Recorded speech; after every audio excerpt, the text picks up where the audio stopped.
gotta let this play a little bit, right? I like this. I love this song. I know it's free stock music, but it might fit into my like regular rotation. I think it's that good.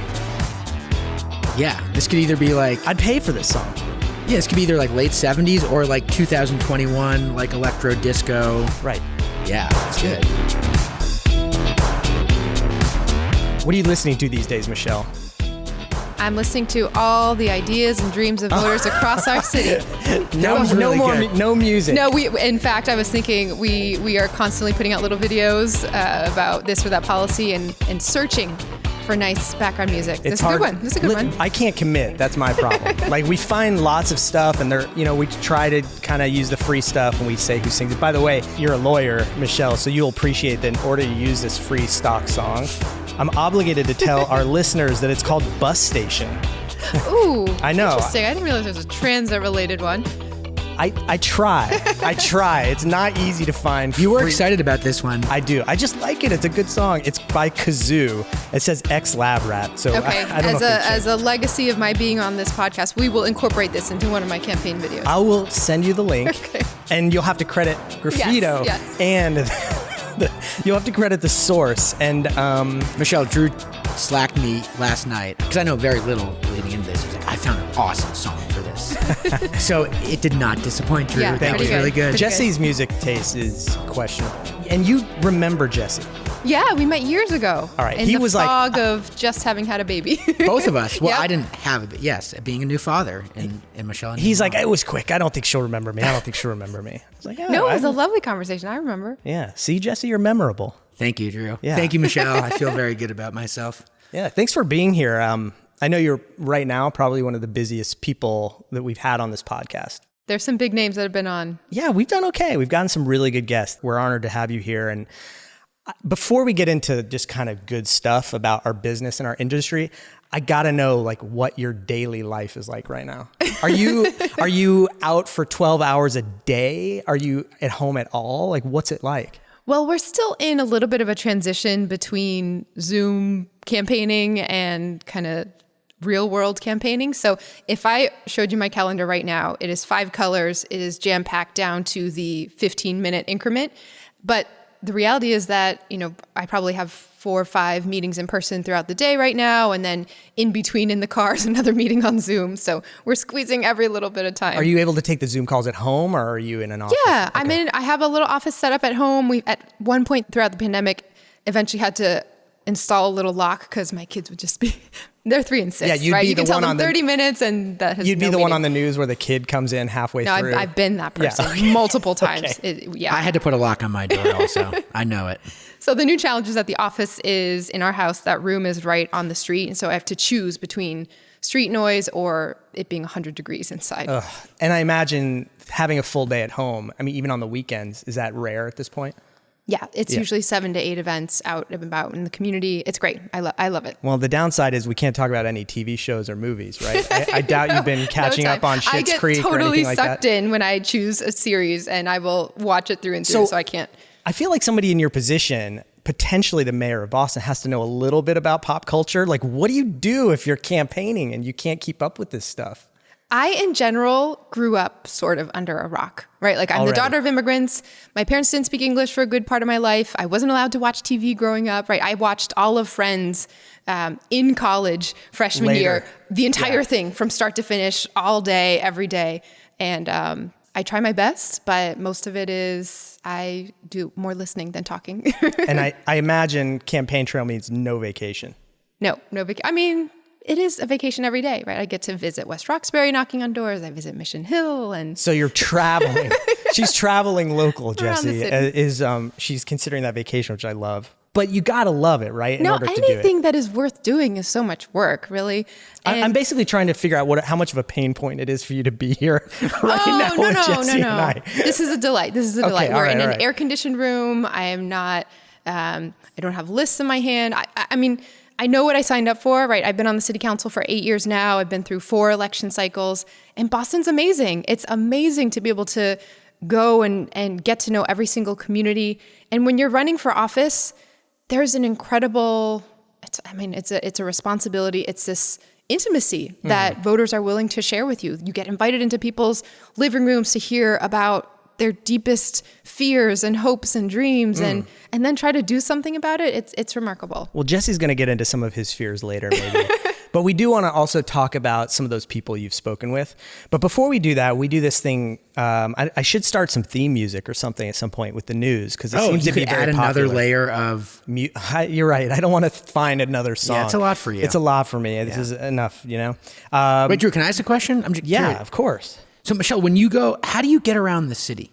Like, as you're moving from, going from Roslindale to Mattapan to a meeting in Fields Corner, like, how do you actually navigate and move around the city? We try to map it out ahead of time. After this podcast, I'm going back to City Hall for our council meeting, and so I'm just going to walk there. It's close enough. And certain commutes, I know you have to take the T, right? You're just otherwise going to get trapped in traffic. If I have to get from Roslindale to East Boston, anywhere kind of 3 p.m. or later, it's a nightmare to be in a car then. And then, we try our best to do a mix and schedule things so there's as little travel in between as possible, but you make it work across the city. In truth, the only reason I really asked this question is because I think Drew was anticipating you would show up with like a campaign truck.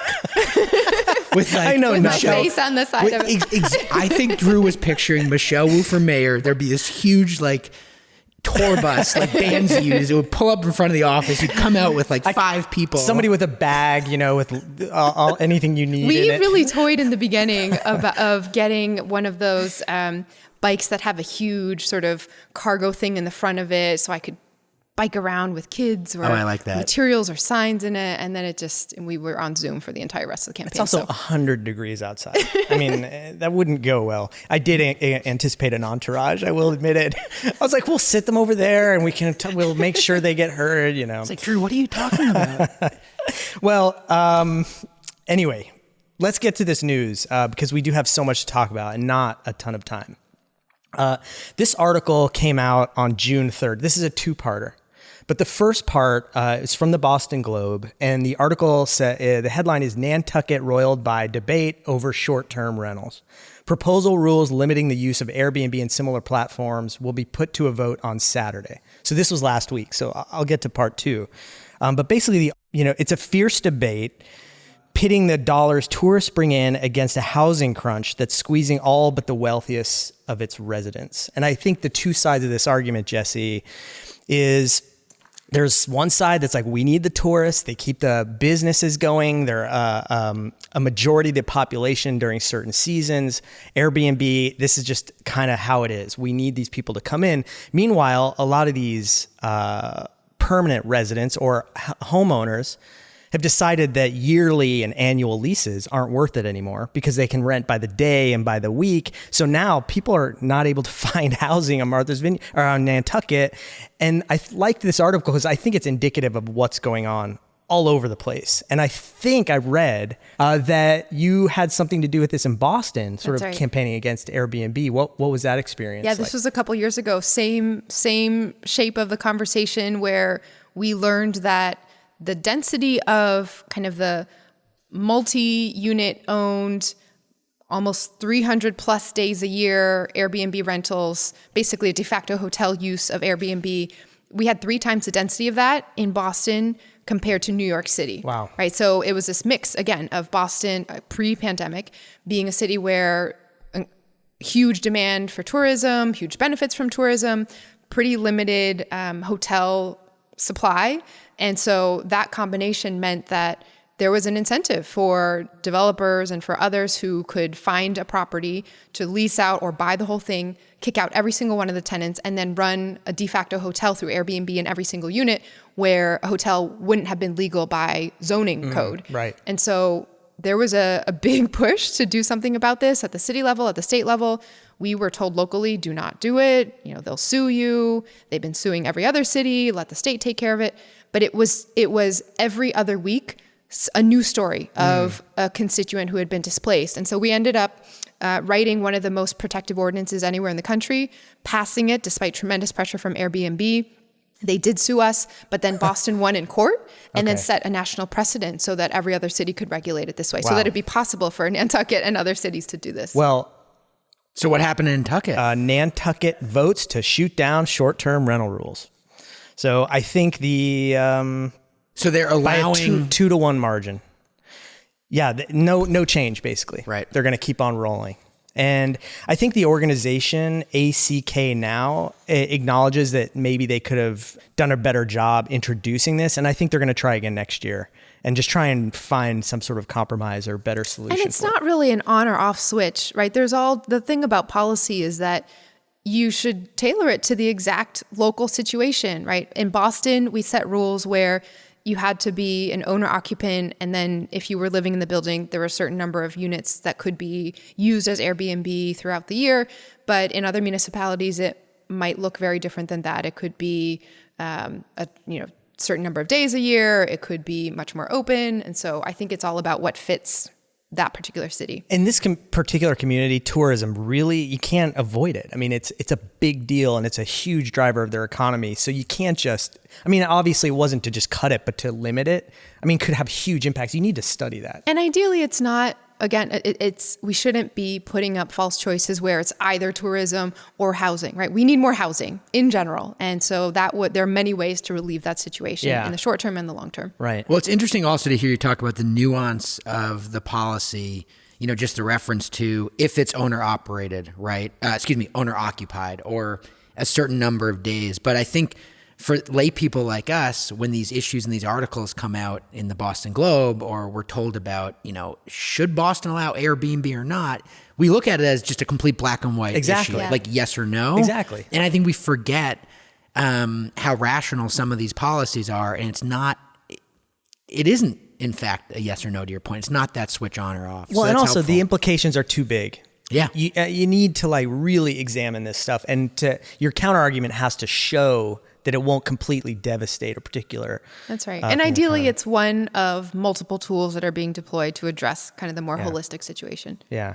Cool. I think we have time for one more little news thing. You got another one? Yeah, I do. Because we're so close to Chinatown, I thought this caught my eye. Also because we saw trouble brewing before the pandemic because we're so close to Chinatown.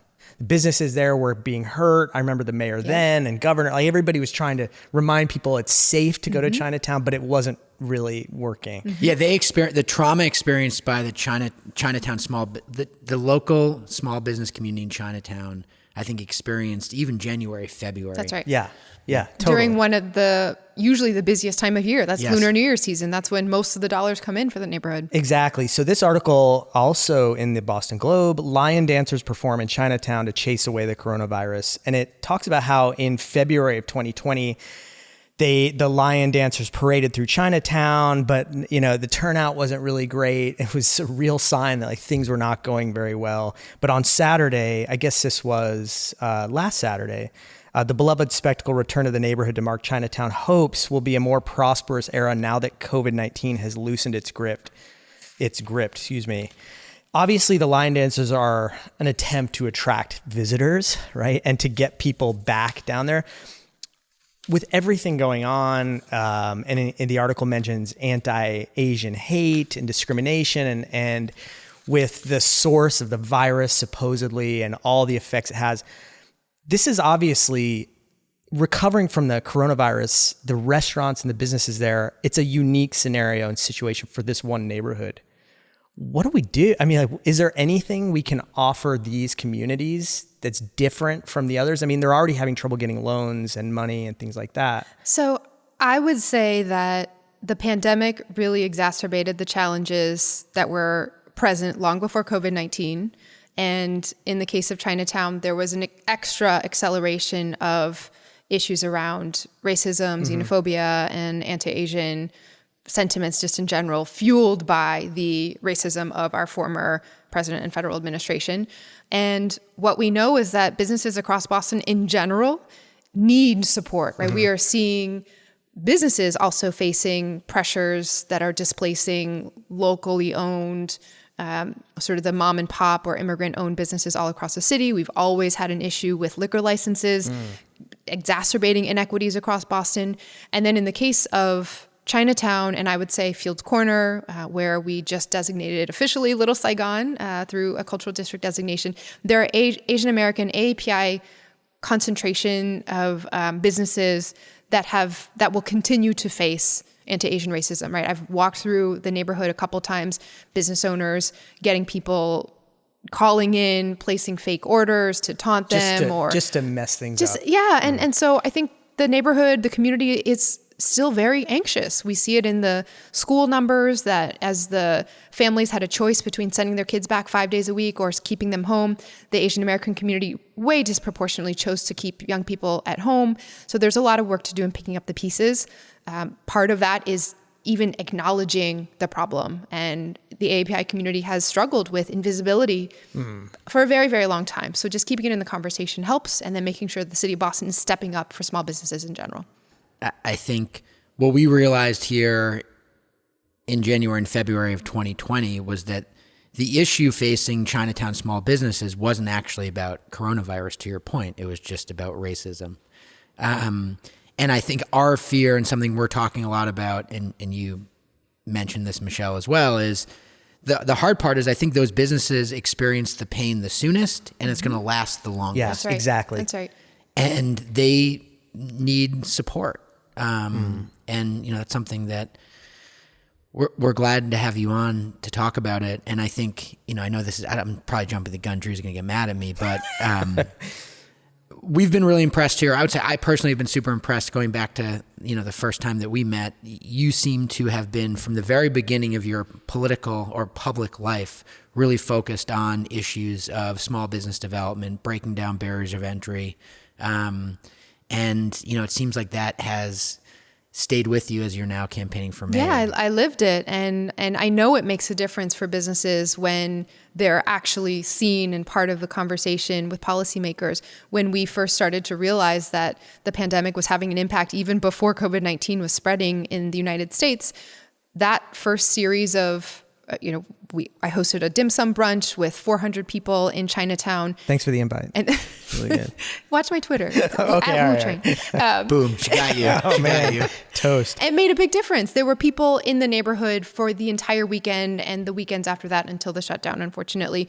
But a lot of folks didn't realize that this was happening and were more than happy to step in. So I think elected officials really have a responsibility, not just to set policy, but to shape our culture and how we relate to each other. Can we say that's the silver lining, is it brings awareness to a situation that was there to begin with? That's right, yeah. Okay, all right. And I'm not going to be mad at you, Jesse, because actually I think this is a good place to sort of introduce the fact that you are out campaigning so much and talking to a lot of retail business owners, whether in hospitality or other sort of retail venues. What are you hearing? Tell us. This is a great way to sort of funnel some of that information, so we don't have to have 50 guests on. Tell us what you're hearing. What are some of the challenges? What are some common issues right now? So, I think this is a moment of uncertainty that we can really push to be an opportunity, but the window is small. What I'm hearing is that, these days... What do you mean the window is small? So real estate cycles are pretty compressed these days, right? When there's a downturn, it kind of happens very quickly, and then we're on to the next bit of the cycle. Capital globally is fluid, and talent now is especially fluid, that remote work is more and more possible. You don't have to live near where you're working. You don't have to be sitting in a certain place to be doing your work. So you mean that right now the opportunity is ripe? Yeah. And so I think what I mean is that there's tremendous uncertainty because we are seeing many more vacancies. Large anchor employers in Boston saying we're not coming back until September at the earliest in terms of in-person working. And even then, we only need 40% capacity or less than that, as people will still do some combination of remote work. And so as we're thinking about how to fill these spaces, can we address the longstanding challenges that Boston has already had, the racial wealth gap, and where entrepreneurs of color have their businesses open? Can we ensure that we are changing the dynamic in some neighborhoods? Can we get on-site childcare in our large commercial office buildings now that there are open spots to change the dynamic of who's able to come work in person when they do choose to do that? I think that last point about can we get on-site childcare, we've been having this long conversation at Graffito about the need to populate the ground floors in our urban neighborhoods with what we're calling non-retail active uses. And one of those main ones is childcare. I always right? feel like when I see their presentations, there's always childcare is usually involved in some sort of plan. It's massive. You know, it's not only, let's put aside how we fund that and how we take care of folks that are not as well resourced as the people in the lab buildings in Kendall Square, which, as you know, we deal with quite a bit. But in addition to that use being an amenity to the upstairs workers, frankly, it is so needed for return to work. And, you know, we're pretty, like you, we feel that there's tremendous opportunity to try to bring the services that we need to make a healthier workforce in city to some of these ground floors in neighborhoods, not just in Kendall Square in downtown Boston, but throughout the city. So it's really great to hear that. I mean, that's definitely a thread that we're thinking a lot about. Yeah, I mean, that was hopefully a major takeaway from the pandemic, just how fragile and broken our care economy is. And we saw in December of last year, the entire net jobs loss could be attributed to women being pushed out of the workforce, right? Especially women of color, moms who were maybe even juggling on both ends, young kids who were home because schools were closed or childcare was closed, also taking care of maybe the parent or older generation. We need to recognize, you know, Boston is a city that invented public education, right? The very first free taxpayer-funded elementary school anywhere in the country, right here in Dorchester. It was founded in, I think it was 1639 through fact check. a levy, a levy on cattle grazing, right? Everyone chipped in. But 400 years later, almost, we are still waiting for kids to matter from birth to 5 when they can qualify for public education. So closing that gap is a huge investment that will have returns for everyone. Yeah. It's a huge, I mean, when we continue to talk about equity, like that's massive to be able to provide care for our workers in this city who can't afford to send their kids to a Bright Horizon or otherwise. There's huge momentum right now, right? At the federal level, a $40 billion childcare relief package. At the state level, a coalition pushing through and filing with some of our state legislators a groundbreaking bill that would cap the annual household costs of childcare at 7% of your income. Oh, interesting. To be phased in. But if we just take that and put it right where childcare exists right now in the city, we would be exacerbating inequities. Because as you're saying, Jesse, we know that the seats aren't equitably accessible. And some of the neighborhoods with the greatest number of kids, East Boston, Allston, we have lost seats. Upwards of 25%, 30% of our childcare seats have disappeared in the last couple of years as providers just decided not to reopen or the cost became too complicated. It is let me put it this way. I'm always glass half full. It is an area where city leadership could make a huge difference. When you're talking to some of these business owners, my thought is that it's all about pandemic. How do we recover? How do we recuperate? How do we get back? But we all know there were other issues like this, for example. Like we're talking about childcare and all these other things. Is it, when you're talking to people, is it all about pandemic? Are we still able to tackle some of the issues that retailers were having before the pandemic? Or does it just I think it's one and the same. The pandemic really just exposed the issues that were here before. I would say housing and transportation are probably still the greatest stresses for some of our bigger, well, actually all along the spectrum, employers, as we're now in a global competition to recruit talent as people are more and more able to work from anywhere in the world. And traffic is back. Now it's going to be worse than ever. Housing costs are soaring back up. We need to make sure that we are a place where people can afford to live.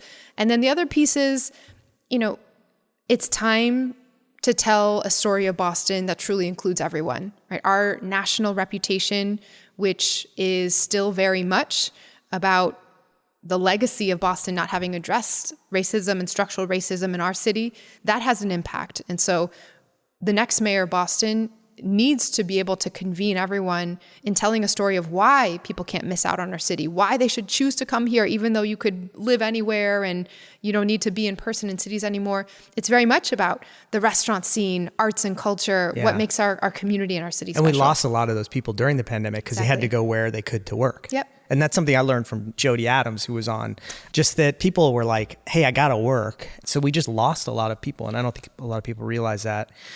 you are in touch with Jody, right? And the MRU, or the Massachusetts Restaurant United. I will do whatever Jody says. She's that's amazing. That's kind of how we shouldn't acknowledge that right now as everybody's listening. But And I would also just add, I mean, I think Michelle, your name has come up. Yeah. Both on the podcast and just in the ordinary course of the Graffito kind of working day, as somebody who truly has been an advocate for the small business community, the restaurant community in this city. And I think it matters. The work you're doing really matters.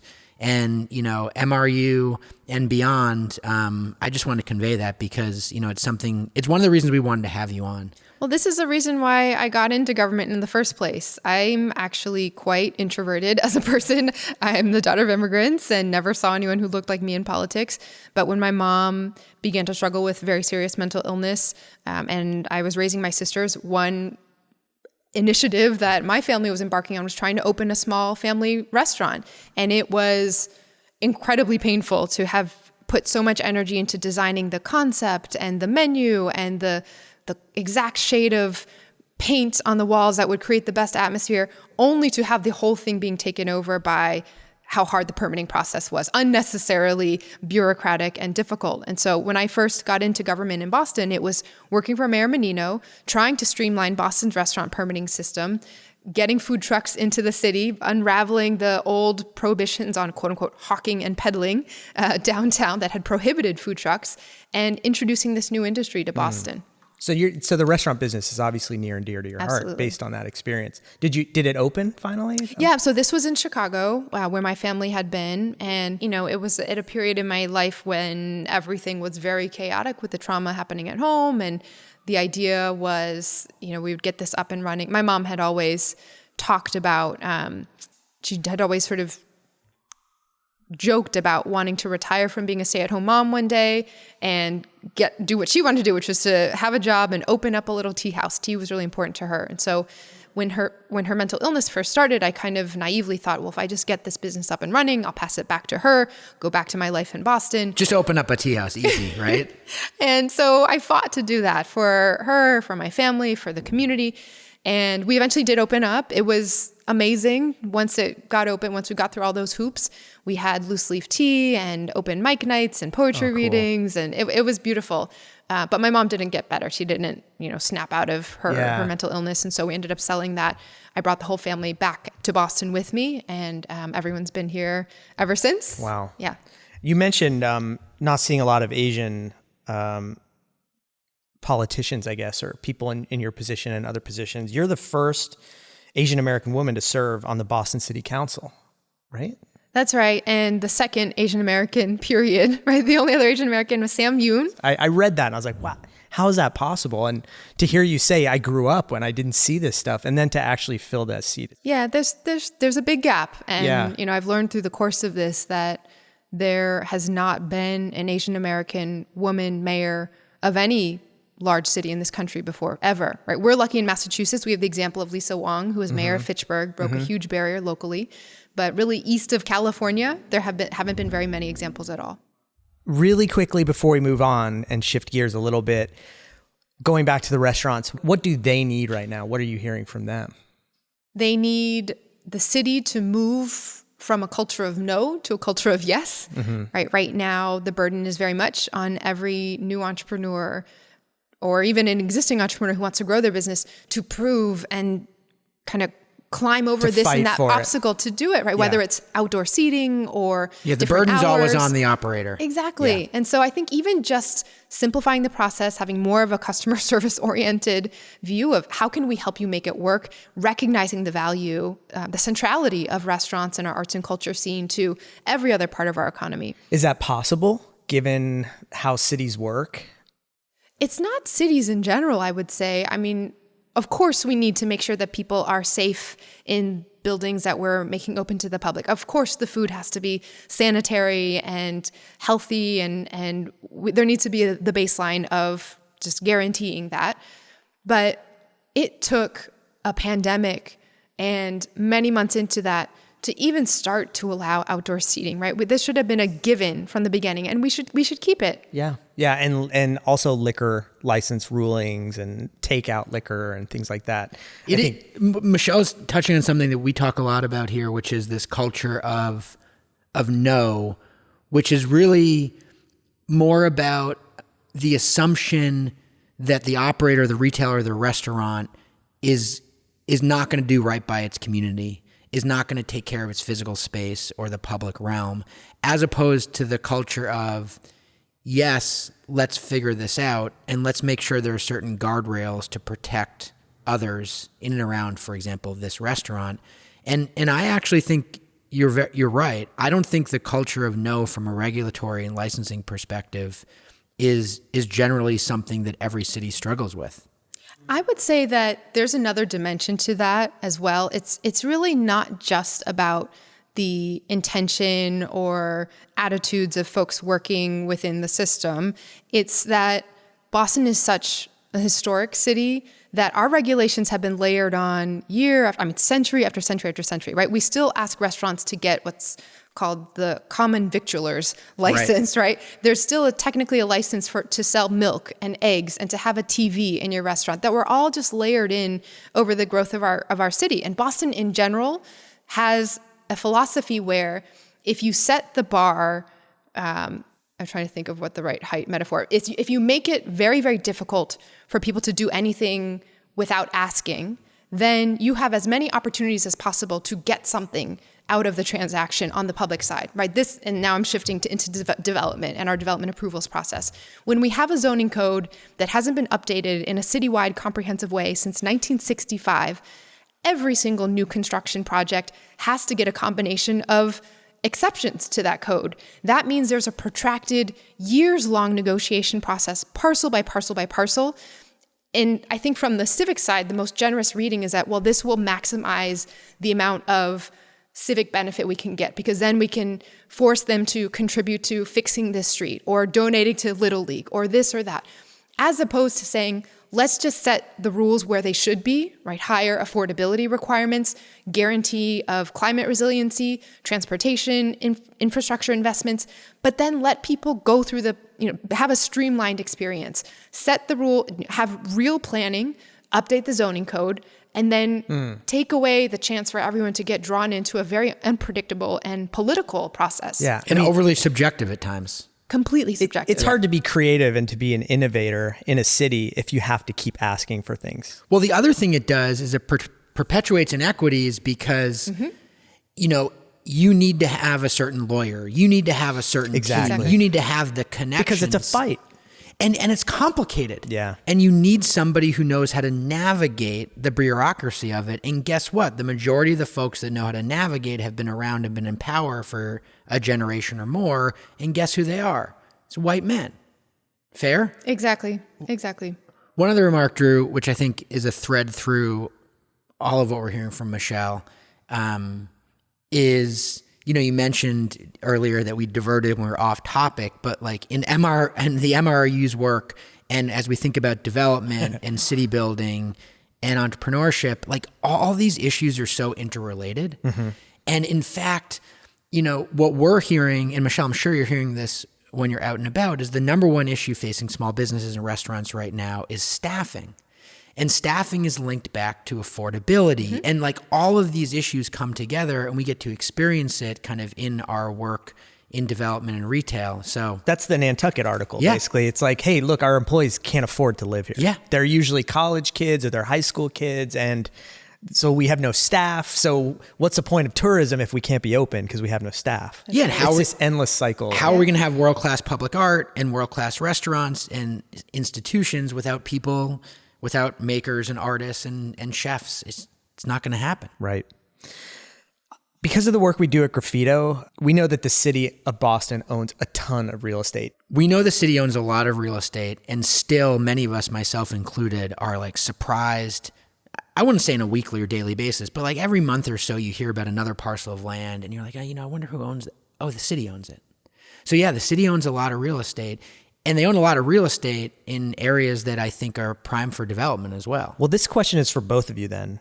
I want to know from you where you think Boston falls short with like how we leverage that real estate. What can we do to make Boston a better city?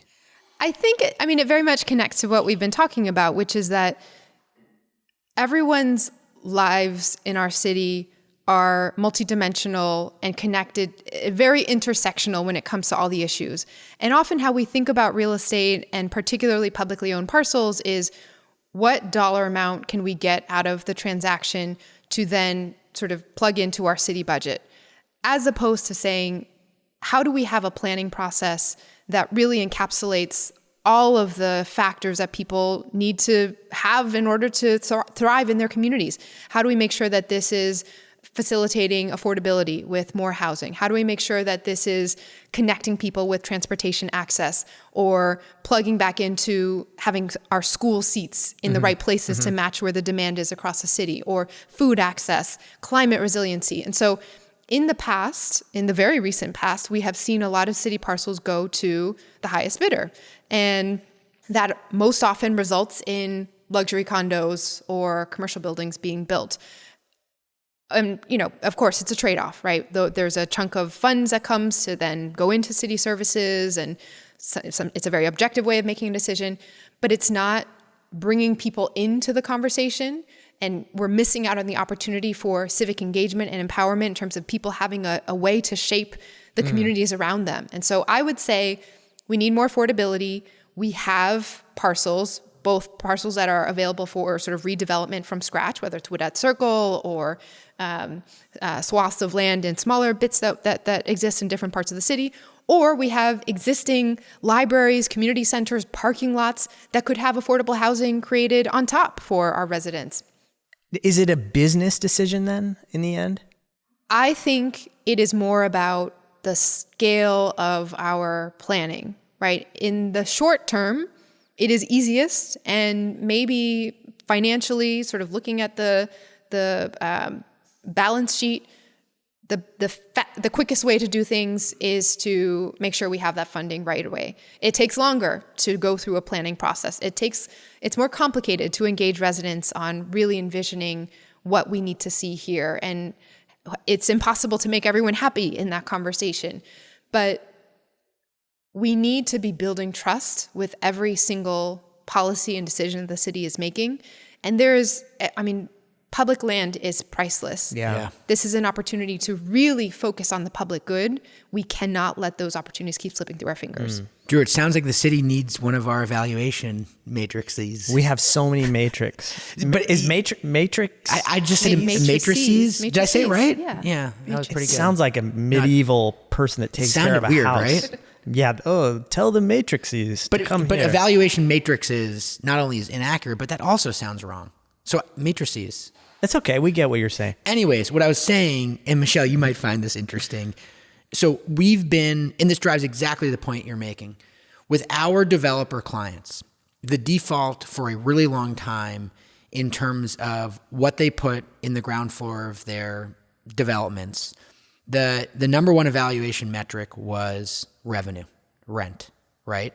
And fortunately, the clients we have, many of which I think are listening, have realized that economic return is just one way of measuring value. And in fact, oftentimes, even if it is the only way, that taking a short-term approach to this actually is counterproductive. So what we've done over the last, I think we've been using these matrices for years, but more recently in our client deliverables, if there's a decision to be made about a use of real estate, we will try to put together to make it as objective as possible, which is impossible. Categories, economics and underwriting, community benefit and sections there, diversity, equity, inclusion. And what we're trying to do is create a framework for our clients to look at not just the economic return.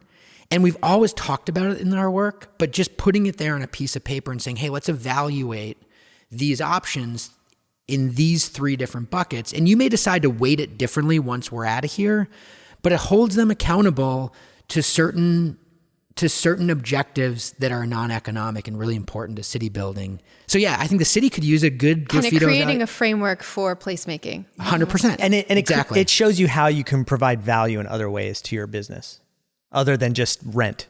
Yeah, and we can then relate it back to their core business, which is, sure, many of them, it's about generating return, but they're generating return by creating great neighborhood scale places which require A, B, C, and D. Well, the interesting thing I think a key distinction is that you are often partnering with a client who has one building, right? And maybe sometimes they have a larger area and you get to do more of a district-wide bit of work. But the city's responsibility is really to think about how all the pieces fit together across our entire geography. And so the ability to do that in partnership with how this affects the neighborhood, adjacent, and how we're creating routes to connect to Franklin Park or climate resiliency around the coastline. There is a kind of zoom out piece to this as well that just adding an extra dimension, but is really powerful in terms of being able to thread all of that together. I guess my question is, should Boston own real estate?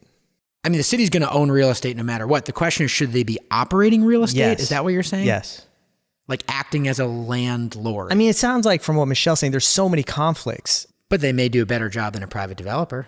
Well, it depends what incentives you're thinking about, right? Yeah. There are many, for example, in Europe, a lot of cities have a much broader sense of what public housing means, a much wider range of incomes of folks living in public housing because they think of it as social housing. It is publicly owned. It removes the profit motive and the need to, find revenues to divert back to this or that shareholder. And at the end of the day, the city or government in general is the only place where you can think entirely of the public good, right? Of course, there's budgets. Of course, there's, costs and the numbers have to work, but it removes the need to think about the extra factors that make it more difficult. And Drew, I think what you're really driving at, I don't know what I'm driving at. No, I think I know what you're driving at. Okay, help me. And Michelle, what's nice about having Drew kind of lead these podcasts is that he talks the language and forces us at Graffito to get out of the gobbledygook of the real estate world. But I think what you're driving at to that point is, what is the role of the BPDA? Yes. First of all, are you still the chair of the city council's committee on planning? Okay, so that's still ongoing. Mm-hmm.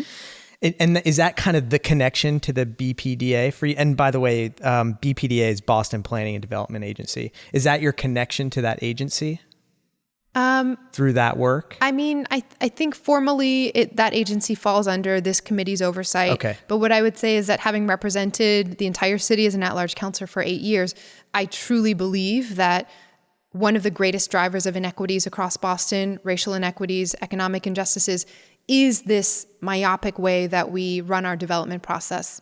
That process is run by the Boston Planning and Development, by the BPDA. That's right. We are still using an agency structure that many cities abandoned after the urban renewal push through the federal government in the 1950s into 60s was sort of put to bed. This was at a time in our country when urban blight was a major issue, and so the goal was to facilitate redevelopment in the inner core of cities at whatever cost. And so we got outcomes like the West End in Boston, where entire communities would be taken by eminent domain, bulldozed to the ground, residents displaced, usually working class or poor, immigrant, residents of color. And the goal, I think the intention at the time was, we'll build new buildings, people will be able to come back to better amenities. But the housing that was created was never affordable enough or in great enough numbers to have people come back. And so it resulted in mass displacement across this city and others. But Boston didn't back away from that structure. And in fact, we dissolved our planning structure, collapsed it into the BPDA. So we have one mega agency that is incredibly powerful, but it doesn't reflect the need for a holistic sense of planning as well as community, meaningful community input into how we set the rules around development. And in fact, it was rebranded. It was, until a few years ago, it was called the Boston Redevelopment Authority. Yeah, it's technically still, legally it's still the BRA. It's now just DBA, doing business as the BPDA, but it's the same. Good rebrand, Drew.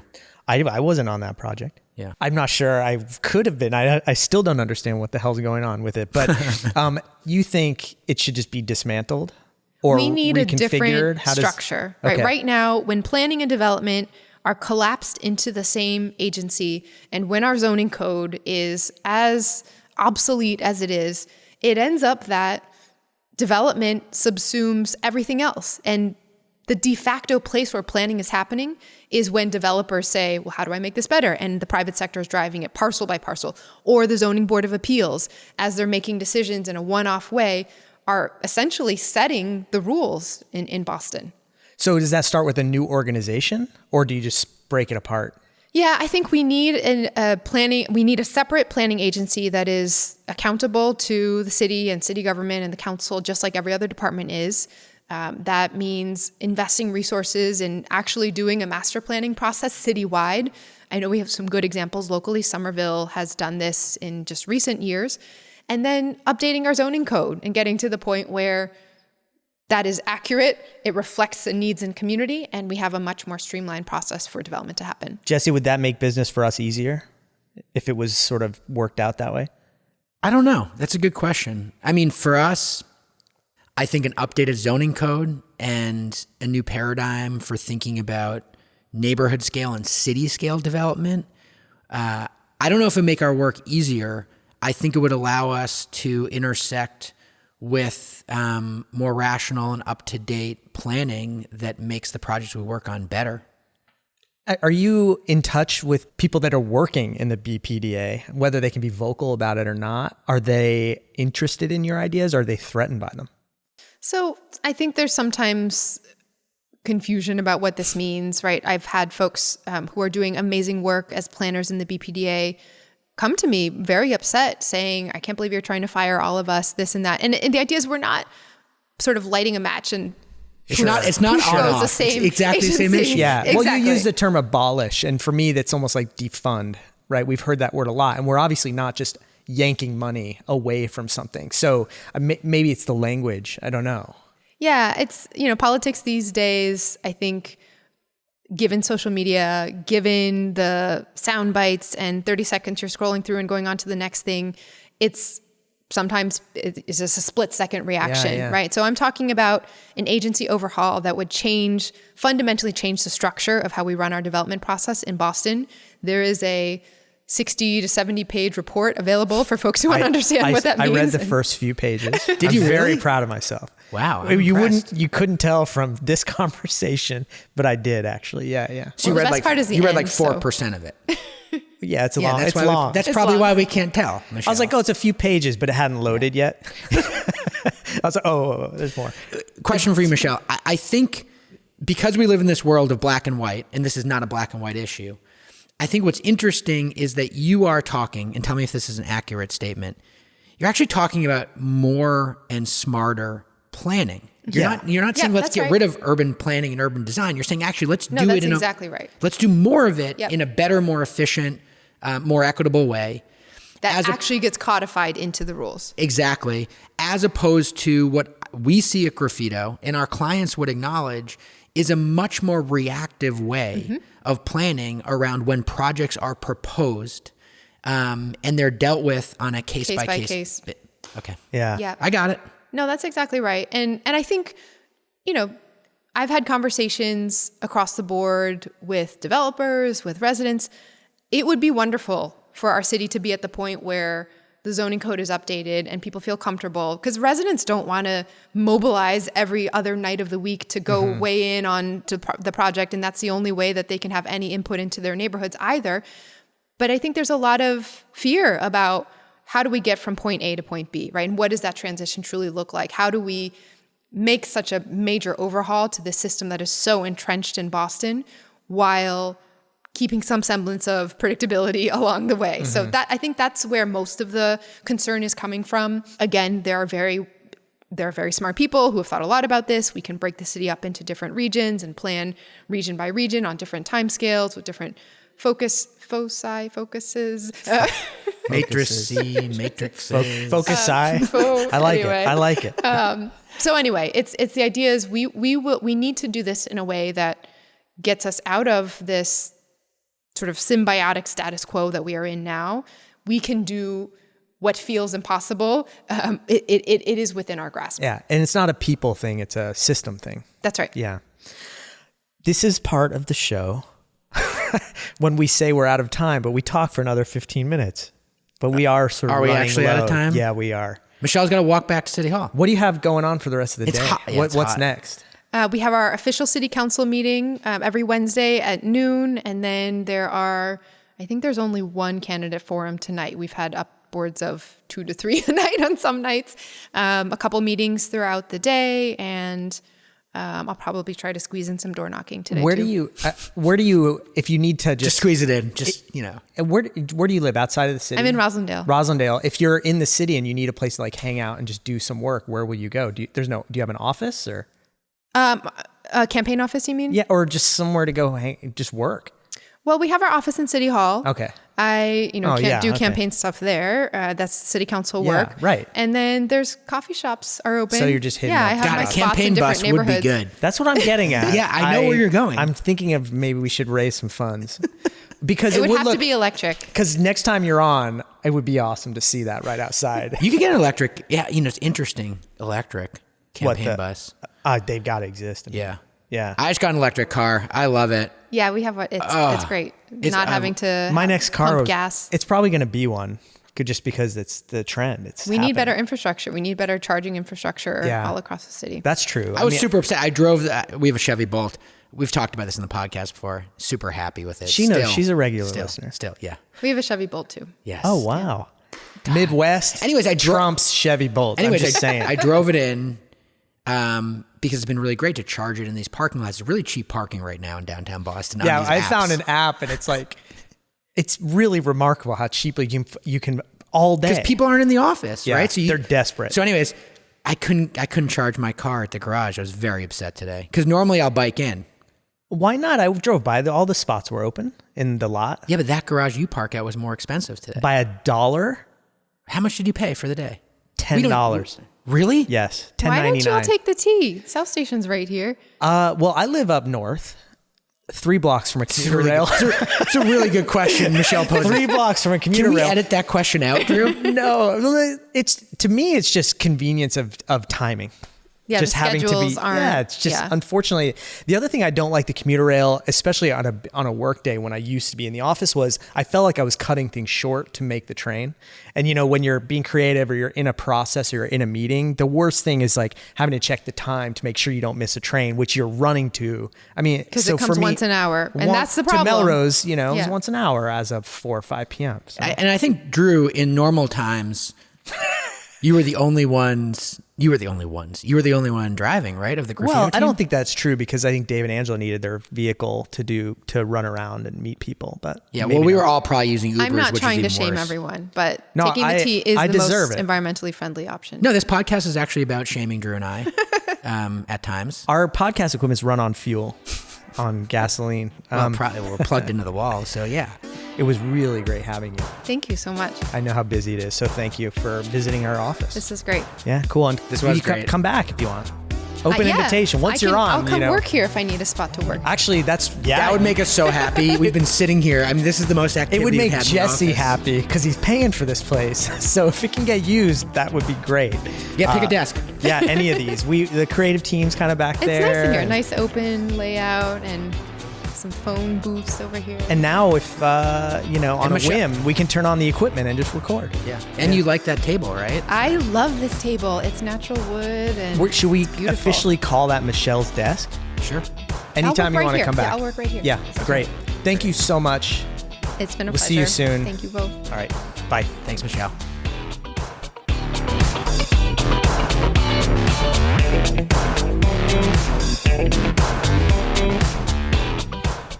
You've been listening to the Graffito podcast. Jesse, that was a fun episode. Yeah, Nice to hear from Michelle. it was great. If I were to ask you, Jesse, where to go to find out more about our podcast, where would you go? Well, I'd either go to the website, What's the website? graffito.com/podcast. You got it. Go to the website, click the podcast tab, or you can go directly, like Jesse just said. Where else? Twitter. Twitter. What's the handle? Oh, boy. At Graffito Podcast. You nailed it. If you need to know more, you heard Jesse at Graffito Podcast on Twitter or graffito.com and click on the podcast tab. We have some great episodes coming out next week. Look for an all new episode on Tuesday. It'll be published before you wake up. And Jesse wants to say thanks for listening. thanks everyone for listening. We'll see you next time on the Graffito podcast. Whoa. Is it backslash or forward slash? I just say slash. Slash. Yeah. I think I messed it up. I think it's forward slash, right? It's technically forward slash, right? Graffito.com/podcast. I've already cut.